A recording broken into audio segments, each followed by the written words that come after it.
Hey y'all, I'm Justin. Welcome to the Back 40 Farm. We're in Western North Carolina. I did some hive inspections last evening. It is July 18th, 2023. I harvested some honey 3 weeks ago and I haven't done any hive inspections since. And what I found last evening is pretty ugly. And there's the remnants of it. Let's dive in. All right, so after my hive inspection last evening, I ran into some troubling news. One of my colonies, I'm guessing, was a weak colony and it was robbed out by one of my stronger colonies. And this is what I found. Now, some of you more experienced beekeepers may know what you're looking at, but some of you folks just starting out may not. So that's why I'm making this video, to educate you so you can learn from my successes and my failures. What you see here is wax moths.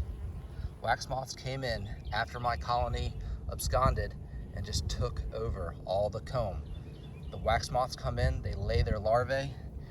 You can see a larvae right there. And they come through and they tunnel through the comb. They eat the comb, they feed off of it. And what they do is they then make cocoons and turn into moths. So what I would like to do for you today is to show you how I remedy a wax moth invasion. First thing I did last evening was I took all the comb and I set it out. Wax moths do not like light. So if you put it outside in the sunshine, the moths will fly away. The larvae will remain, but what we're gonna do is we're gonna pick up all these frames, get the bees off of them, put them in a tote, and take it back to the barn and start stripping all this old wax off of everything.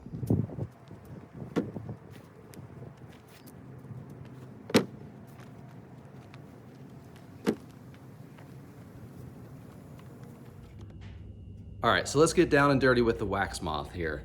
I'm gonna show you what some normal comb looks like, and then I'm gonna show you some comb that was taken over by wax moths. So this is an old frame from the brood nest of a good hive. You can see the discoloration here. This is where the brood nest occurred. This is where the queen bee laid all the eggs and new bees emerged. Nice and clean looking.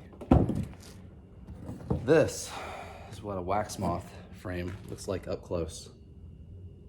Look at all the webbing. You can see a cocoon there in the middle. Show you the other side. Lots of damage. All this comb is gonna have to come out. Look how slimy and gross it looks. All of this is gonna be scraped off. I'm gonna put the wax in probably a cardboard box, burn it. And then once I get this frame nice and clean, I'm gonna put it in my freezer for at least 72 hours. Some people say 24 hours. I like to go the extra mile and do 72 hours. And here we'll show you what a wax moth larvae looks like. So here's one crawling. See you later.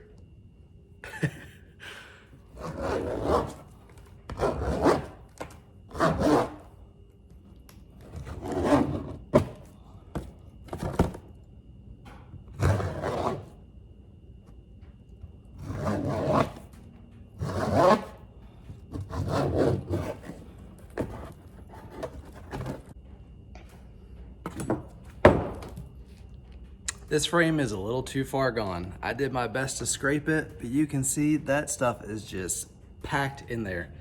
I think this frame is gonna hit the trash and we'll just have to buy some new ones.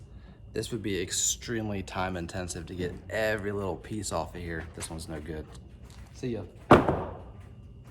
So I hope you found this video educational. Hopefully you got some value out of it. And if you did, give me a thumbs up and consider subscribing. I'll always welcome you back to the farm.